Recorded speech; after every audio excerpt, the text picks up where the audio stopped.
So the new Razer Kishi V2 looks like it's honestly changing the game, and it's turning your smartphone into a legit mobile gaming console. And the crazy part about this is the V2 is completely different than the Kishi that released back in 2020, and this bad boy is now completely redesigned. And it's even to the point now where it fits much larger phones like my S21 Ultra, something the original Kishi couldn't do. Now, one of the biggest difference from the original design is that elastic band the original had. Now we have this extendable bridge, and it really fits snug on your phone, especially if you have a bigger one like I do. But opening the box, I immediately realized something about the Razer Kishi V2. And if you're familiar with the Backbone One, a controller that has typically in the past only been available for iOS, they pretty much copy that controller almost fully, with the exception of a few different button placements, and even the analog sticks, guys, I have to say, felt very similar. But even though it does copy quite a bit from the Backbone One, for me the V2 absolutely feels like a lot more of a premium gamepad than its predecessor. I've been on record saying I wasn't a fan of the original Razer Kishi, and you have that more premium feel now with the V2.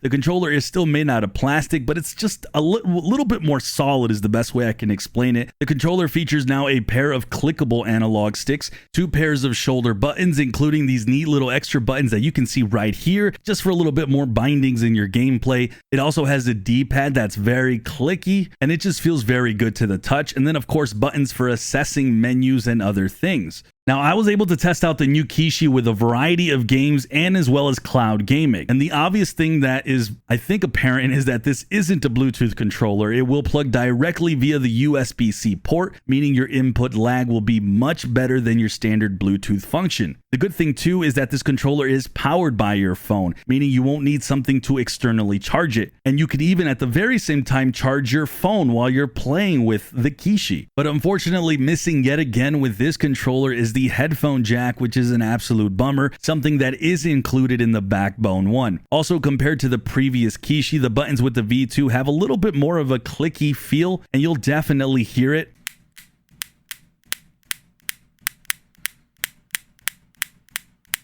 Versus that original one was just more of like a squishy type of membrane versus like this tactical clicky here. Personally, I prefer this, and it's why the Backbone One was one of my favorite mobile controllers of the past couple years. So I'm really glad Razer adopted this one. But one thing I don't like is the analog sticks. They're not as long as they were with the previous Razer Kishi. These and the V2 are very short, but it's still very responsive to your movement. Again, testing this with a variety of games from Cyberpunk on Stadia, it felt very comfortable. Playing a first-person shooter, doing some Call of Duty Warzone on Boosteroid was certainly a challenge because, well, my skills absolutely suck, but certainly not the controller itself. I mean, the controller itself was just a ton of fun to use here. And even an RPG title like The Witcher that I played on GeForce, now I really got the most out of the V2 with this one. I really felt no compromise from a normal gamepad. Even doing some competitive gaming like Fortnite on Xbox Cloud Gaming, I actually legit almost won my one and only game, ended up getting second place. I was just one shot off from killing that bum. But that shows right here that you have the power of being able to do something very competitive with the Razer Kishi V2 and have zero problems in that department. And lastly, playing some Diablo Immortal. This was really a perfect pairing with the Kishi V2. Really enjoyed myself using it and killing demons at the same time. But one thing new that's coming to the Razer Kishi V2 is this new Nexus app. This is something that's also very similar to what the Backbone One has, as they have their own app as well. But I really like the Nexus app because this will really enhance your mobile device into this like one-stop shop for all your gaming. You simply just add the game to the menu here. Then from right there, you click off, and with the touch of a button, you have all your games in one place that'll just launch with this app. This even works for cloud gaming services like Stadia, GeForce Now, and Xbox Cloud Gaming. Oh, and apparently you can even live stream off this, but I was having some issues here, so I didn't really get to test this the way I wanted to. But you can fully live stream with this app, which is amazing. One last thing I wanted to mention is for longer gaming sessions, this thing does have the mesh bumpers on the back, but like most of these controllers, I was cramping up after extremely long sessions, so that's something I've yet to see any of these gamepads really solve. But really, that could just come down to my weird pudgy hands, and of course not having that headphone jack and pretty much being forced to use a Bluetooth headset kind of sucks. But